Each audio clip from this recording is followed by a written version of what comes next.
O artigo Preconceito e Controle de Estímulos, de autoria de Márcio Borges Moreira, Bárbara de Souza Ribeiro dos Santos e Michele Carrijo Cameoca, nos convida a explorar o preconceito sob a perspectiva da análise do comportamento. Abordaremos como o controle de estímulos, um conceito-chave dessa área, contribui para a compreensão do preconceito como um comportamento operante discriminado e como as classes de equivalência amplificam e perpetuam atitudes preconceituosas. Preconceito.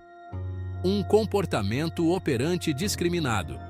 A análise do comportamento define comportamento como qualquer atividade de organismos vivos, incluindo ações físicas, falas, pensamentos e sentimentos.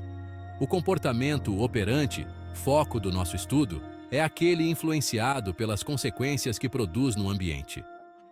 Imagine a seguinte situação: uma criança observa um adulto fazendo um comentário racista. Se essa criança repetir o comentário e receber aprovação ou risadas de outras pessoas, esse comportamento preconceituoso será reforçado. O adulto e o grupo social atuam como estímulos discriminativos, sinalizando que o comportamento preconceituoso será recompensado nesse contexto. Nesse caso, o preconceito manifestado pelo comentário da criança é um comportamento operante discriminado. É operante porque é influenciado pela consequência, que são as reações positivas do grupo, e é discriminado porque é mais provável de ocorrer na presença de certos estímulos antecedentes, como o adulto fazendo o comentário racista e o grupo que reforça esse tipo de fala. Generalização de estímulos. Expandindo o preconceito.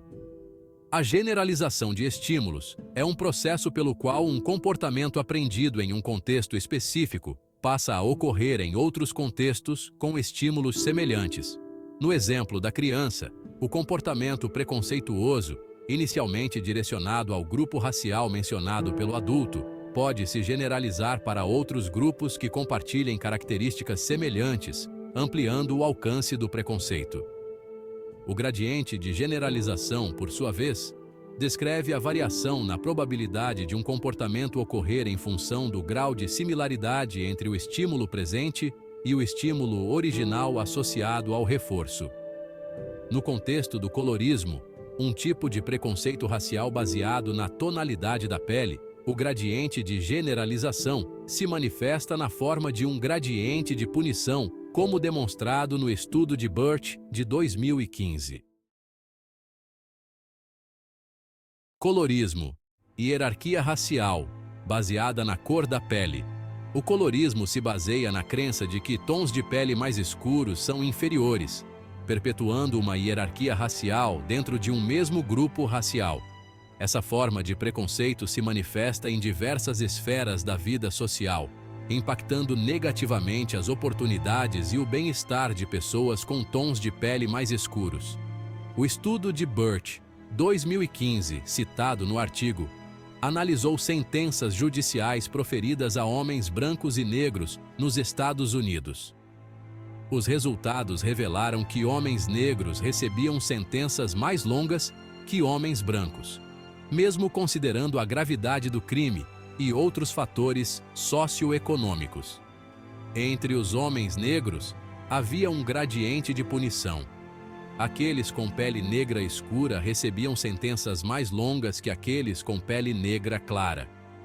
Esse gradiente de punição, exemplificado pela pesquisa de Birch, 2015, ilustra o gradiente de generalização em ação. A intensidade do preconceito, manifestada na severidade da sentença, varia em função da similaridade com o estereótipo negativo, pele negra escura. Classes de equivalência. Preconceito por associação. As classes de equivalência são conjuntos de estímulos que, apesar de não compartilharem características físicas, passam a controlar o comportamento de maneira semelhante após um processo de aprendizagem. Isso ocorre porque, por meio de treino, esses estímulos se tornam relacionados e passam a evocar respostas semelhantes. Um exemplo no contexto do preconceito racial seria a associação de um grupo racial a adjetivos negativos como perigoso ou preguiçoso. Essa associação pode ser aprendida por meio da exposição a discursos preconceituosos na mídia, na família ou no grupo social. Imagine que, na história de aprendizagem de um indivíduo, as relações negro-pobre e pobre-coitado tenham sido repetidamente reforçadas. Por meio da formação de uma classe de equivalência, esse indivíduo pode aprender a relação negro-coitado, mesmo sem ter tido contato direto com essa associação.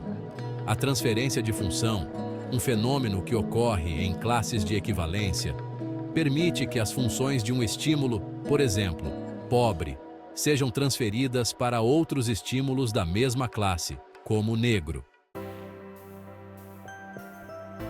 Controle de estímulos e mudança de atitudes. Desfazendo o preconceito. A compreensão do controle de estímulos e das classes de equivalência oferece ferramentas importantes para a desconstrução de atitudes preconceituosas. Ao identificar os estímulos discriminativos que desencadeiam comportamentos preconceituosos, podemos modificar esses estímulos e as consequências a eles associadas. Além disso, podemos reorganizar as classes de equivalência, desfazendo as relações entre estímulos que sustentam o preconceito. Considerações finais. A análise do comportamento nos ajuda a entender o preconceito como um comportamento aprendido, mantido por meio de processos comportamentais como o controle de estímulos e a formação de classes de equivalência.